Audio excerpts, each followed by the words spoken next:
Hello everyone. इस video में हम बात कर रहे हैं भारतीय संविधान की उद्देशिका अथवा प्रस्तावना के बारे में। अभी आपके जितने भी आने वाले एग्जाम्स हैं जिनमें आपके ये भारतीय संविधान के टॉपिक्स आने वाले हैं, उनके लिए ये वीडियो काफ़ी हेल्पफुल रहने वाले हैं।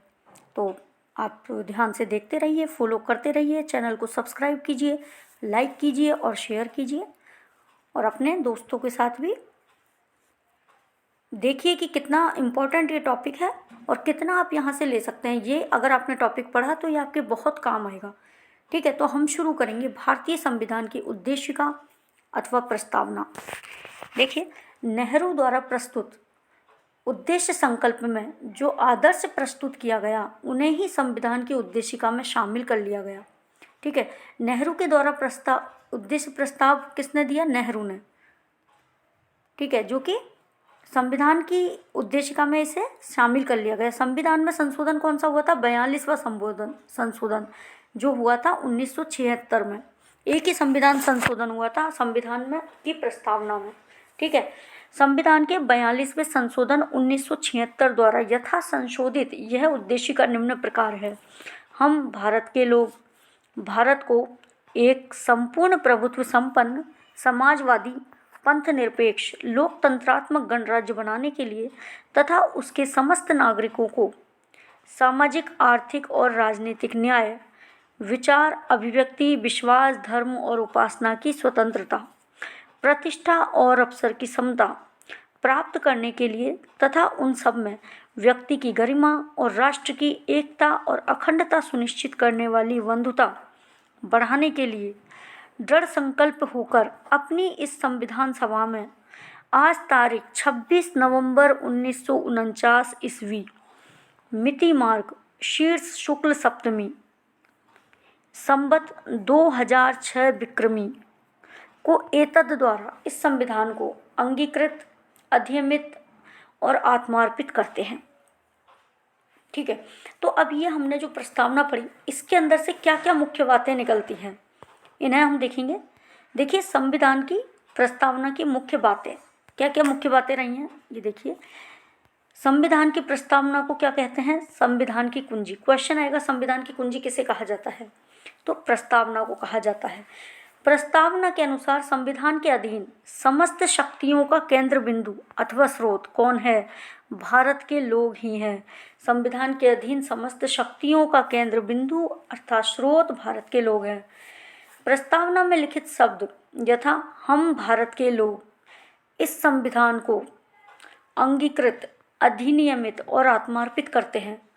तो ये क्या उद्घोषणा करता है? भारतीय लोगों की सर्वोच्च संप्रभुता का उद्घोष करता है। मतलब सर्वोच्च संप्रभुता किसको दी गई है? भारतीय लोगों को। उन्हीं लोगों का संविधान है और वो अपने आप को अंगीकृत कर रहे हैं, अधिनियमित और आत्मार्पित कर रहे हैं।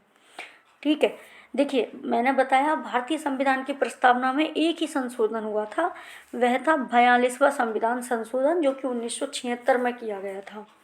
उसके द्वारा क्या क्या शब्द जोड़े गए? समाजवादी, पंथ निरपेक्ष और राष्ट्र की अखंडता। ये 3 शब्द जोड़े गए थे, समाजवादी, पंथ निरपेक्ष और राष्ट्र की अखंडता। नेक्स्ट देखिए, प्रस्तावना को न्यायालय में प्रवर्तित नहीं किया जा सकता। यहाँ से देखिए, प्रस्तावना को न्यायालय में प्रवर्तित नहीं किया जा सकता। यह निर्णय यूनियन ऑफ इंडिया बनाम मदन गोपाल 1957 के निर्णय में घोषित किया गया। ठीक है, जो भी यहाँ हमारी प्रस्तावना है भारतीय संविधान की, उसके अकॉर्डिंग अगर काम नहीं हो रहा है तो उसको हम कोर्ट में चैलेंज नहीं कर सकते, न्यायालय में प्रवर्तित नहीं किया जा सकता। किस में बताया गया है? Union of India versus Madan Gopal 1957 के केस में ऐसा हेल्ड किया गया है। ठीक है, नेक्स्ट पॉइंट है बेरूवारी यूनियन वाद 1960। बेरूवारी केस में क्या बताया? सर्वोच्च न्यायालय ने निर्णय दिया कि जहां संविधान की भाषा संदिग्ध हो वहां प्रस्तावना विधिक निर्वाचन में सहायता करती है। जहां पर भी संविधान की भाषा में संदिग्धता हो वहां प्रस्तावना विधिक निर्वाचन में सहायता करती है। ठीक है, इसके साथ ही हम देखेंगे भारतीय संविधान के विदेशी स्रोत, मतलब भारतीय संविधान में क्या क्या चीज़ें विदेशों से ली गई है। तो देखते हैं, भारत के संविधान के निर्माण में निम्न देशों के संविधान से सहायता ली गई है। संयुक्त राष्ट्र अमेरिका से क्या क्या लिया गया है? देखिए, मौलिक अधिकार कहाँ से लिए गए हैं? संयुक्त राज्य अमेरिका से। न्यायिक पुनरावलोकन मतलब कि जुडिशियल रिव्यू। संविधान की सर्वोच्चता, न्यायपालिका की स्वतंत्रता, निर्वाचित राष्ट्रपति यानी एक निर्वाचित राष्ट्रपति होगा, उस पर महाभियोग चलाया जाएगा, एक उपराष्ट्रपति होगा, उच्चतम एवं उच्च न्यायालयों के न्यायाधीशों को हटाने की जो विधि, और वित्तीय आपातकाल, ये सब कहाँ से लिया गया है? संयुक्त राज्य अमेरिका से। दोबारा देख लेते हैं एक बार। मौलिक अधिकार यानी फंडामेंटल राइट्स, जो कि हमारे पार्ट 3 में है। ठीक है। जुडिशियल रिव्यू, न्यायिक पुनरावलोकन, संविधान की सर्वोच्चता, न्यायपालिका की स्वतंत्रता, निर्वाचित राष्ट्रपति, उस पर महाभियोग चलाना, उपराष्ट्रपति, उच्चतम और उच्च न्यायालयों के न्यायाधीशों को हटाने की विधि और वित्तीय आपात, यह सब लिया गया है संयुक्त राज्य अमेरिका से। नेक्स्ट देखते हैं हम ब्रिटेन से क्या लिया गया है। ब्रिटेन से लिया है संसदात्मक शासन प्रणाली। जो संसदीय शासन प्रणाली है वो कहाँ से ली है? ब्रिटेन से। एकल नागरिकता ली है और विधि निर्माण की प्रक्रिया ली है। क्या क्या लिया है? संसदात्मक शासन प्रणाली, एकल नागरिकता और विधि निर्माण की प्रक्रिया। ठीक है। आयरलैंड से देखिए नीति निर्देशक सिद्धांत, राष्ट्रपति के निर्वाचक मंडल की व्यवस्था, राष्ट्रपति द्वारा राज्यसभा में साहित्य, कला, विज्ञान और समाज सेवा इत्यादि के क्षेत्र में ख्याति प्राप्त व्यक्तियों का मनोनयन और आपातकालीन उपबंध। क्या क्या लिया है? देखिए नीति निर्देशक सिद्धांत आयरलैंड से, राष्ट्रपति का एक निर्वाचन मंडल की व्यवस्था की जाएगी। ठीक है, एक निर्वाचक मंडल होगा, ये चीज़ ली है आयरलैंड से। राष्ट्रपति के द्वारा राज्यसभा में साहित्य, कला, विज्ञान और समाज सेवा इत्यादि के क्षेत्रों में ख्याति प्राप्त व्यक्तियों का मनोनयन किया जाएगा। ये भी चीज़ हमने कहाँ से लिया? आयरलैंड से।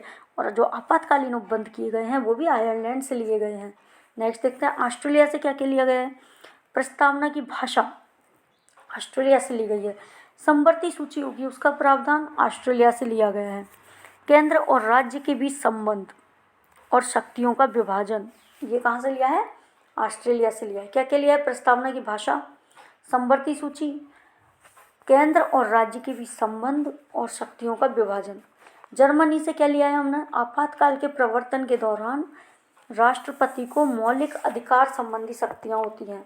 ठीक है, आपातकालीन समय में राष्ट्रपति को मौलिक अधिकार संबंधी शक्तियाँ होती हैं। ठीक है। कनाडा में क्या लिया? कनाडा से संघात्मक विशेषताएं, अपशिष्ट शक्तियाँ केंद्र के पास होती हैं। ठीक है, एक तो संघात्मक शासन की चीज़ें ली है कनाडा से और अपशिष्ट शक्तियाँ केंद्र के पास होंगी। दक्षिण अफ्रीका से क्या लिया है हमने? संविधान संशोधन की प्रक्रिया का प्रावधान। रूस से लिया है मौलिक कर्तव्य। जापान से क्या लिया है? विधि द्वारा स्थापित प्रक्रिया।